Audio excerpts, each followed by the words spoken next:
Hello, this is Ryan with Platinum Ponds and Landscaping, and today we just wanted to answer the question of how do I install Geogrid but also have fabric going up behind the wall. So today we're going to show how we do it, and putting Geogrid behind a wall and also having our Geotextile fabric going up behind the back of the wall.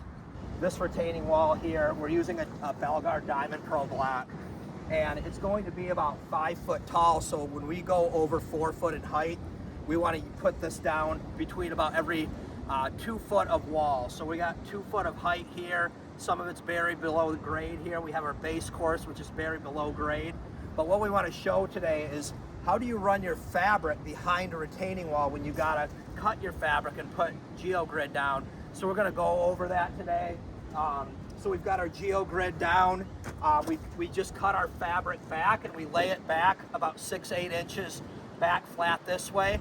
And we're gonna put our next row of course of block down, and then we're gonna show you how we put our fabric back up behind the wall after we laid our one course of Geogrid. So we're gonna show you right after we lay these retaining wall blocks. We've got some blocks installed, and we wanted to just install those so we can show you the next step. But basically what we're gonna do, so we've got our Geogrid and we can still run our fabric up behind the wall, because as important as Geogrid is, fabric separating the sand behind the wall and the stone behind the wall is very important. When you're doing a retaining wall block like this, you don't just put your stone down in the cavities of the block. It's gotta go back about 5-6 inches or so behind. So what we're gonna do is we've got our Geogrid down here, and as we showed before, we actually had this fabric was cut back about 6 inches and we laid that flat. And then we took this fabric here that's gonna run up the back of our wall, and we're gonna lay that flat over the top of the Geogrid, and then we're gonna backfill all of this sand in, and we're gonna have this fabric going right up back behind the wall. So we'll have our stone in here and back behind here going all the way. So it keeps anything from being able to wash in. No sand is going to get through on this side. And then we're able to have our stone back behind here. So we're going to come in, all the way back here, and we're going to take our machine and we're going to push the sand in.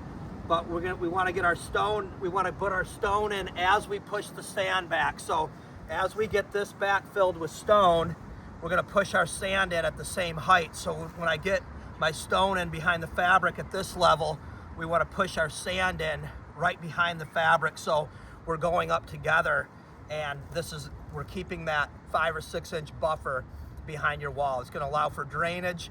This is going to help all of the subsoils from settling out, and you don't want to get too much settling back here, so this helps settle all of that subgrade area, but then all your stone goes behind your wall, which is very important. So hope this helps. I know that I had this question for a lot of years: how do you do your Geogrid, how you put Geogrid back but also have your fabric going up behind the wall. So we're going to go every 2 feet. So in this case, this block is 8 inches, so we got 3 courses. So our next one, we're going to do 1 more course of Geogrid going back, and you want to use Geogrid on any retaining wall over 4 foot in height or taller. So, and then usually you go every 2 foot, of course. So you want to go, if you're a 10-foot wall, you're going to have probably 5 layers of Geogrid every 2 foot going up the wall. So